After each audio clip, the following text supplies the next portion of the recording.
Il-mexxejja tar-Renju Unit, Franza, l-Ġermanja, l-Italja, l-Polonja, Spanja u d-Danimarka ltaqgħu b'urġenza f'Pariġi wara stedina mill-President Franċiż Emmanuel Macron biex jitrattaw il-gwerra fl-Ukrajna u d-difiża.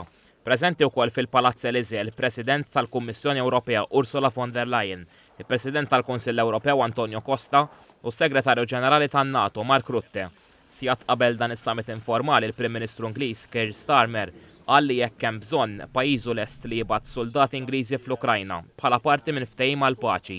Starmer sejjaħ lill-Ewropa tonfoq aktar fid-difiża tagħha. Dwar dan il-Prim Ministru Pollak Donald Tusk qabel miegħu. By that I mean playing our full part when it comes to the defence of the sovereignty of Ukraine if there's a peace agreement, and of course when it comes to funding and training. So on all those fronts I want the UK and all European allies to step up and for the UK to play a leading part in that. Irreaġixxi tas-summit f'Pariġi anke l-Ungerija.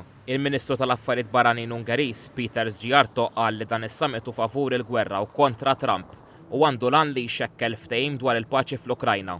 U lejla f'messaġġ lill-medja fit-tmiem is-summit f'Pariġi, il-Kanċiller Ġermaniż Olaf Scholz qal li l-appoġġ tal-mexxej Ewropej lill-Ukrajna jrid ikompli. L-Istati Uniti u l-Ewropa qal Scholz iridu jħabirku flimkien għas-sigurtà tal-Ukrajna. L-istedina ta' Macron issegwi l-aħbar li delegazzjoni Amerikana u rappreżentanti Russi it-tlieta se jiltaqgħu f'Riyadh l-Arabja Sawdija għal taħdidiet li għandhom lan li jġibu l-gwerra Russa fl-Ukrajna fit-tmiema. F'Riyadh wasal is-Segretarju tal-Istat Amerikan Marco Rubio li diġà ltaqa' mal-Prinċep Sawdi Mohammed bin Salman. L-indikazzjonijiet huma li se jakkumpanjawh il-Konsulent tas-Sigurtà Nazzjonali Amerikana Michael Waltz u rappreżentant tal-White House fil-Lvant Nofsani Steve Witkoff. Il-Ministru għall-Affarijiet Barranin Russu Sergej Lavrov u l-Konsulent ta' Putin Yuri Ushakov jinsabu fi triqithom lejn is-Saudi Arabja. Qabel ħalla r-Russja f'indirizz lill-ġurnalisti Lavrov wera l-fehma li l-Ewropa trid li din il-gwerra tkompli u li għalhekk mhix posta fin-negozjati dwar l-Ukrajna. Intant sorsi qrib il-Gvern Ukren qalu li l-Ukrajna ma ġietx mistiedna f'Riyadh.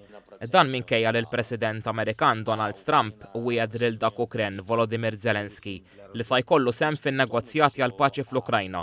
Zelensky min-naħa tiegħu diġà milha ċara Kiev mi se taċċetta l-ebda ftehim għall paċi mingħajr l-involviment tagħha. U fi żvilupp ieħor, ir-Russja ħelset ċittadin Amerikan li ilu miżmum taħt arrest mis-7 ta' Frar. Irrapportat li l-ħelsien ta' Caleb Byers għandu jtejjeb ir-relazzjonijiet bilaterali mal-Istati Uniti. Byers kien ġie arrestat wara l-inqabad fl-Ajruport Internazzjonali ta' Mosca b'żewġ vażetti bi prodotti tal-kannabis.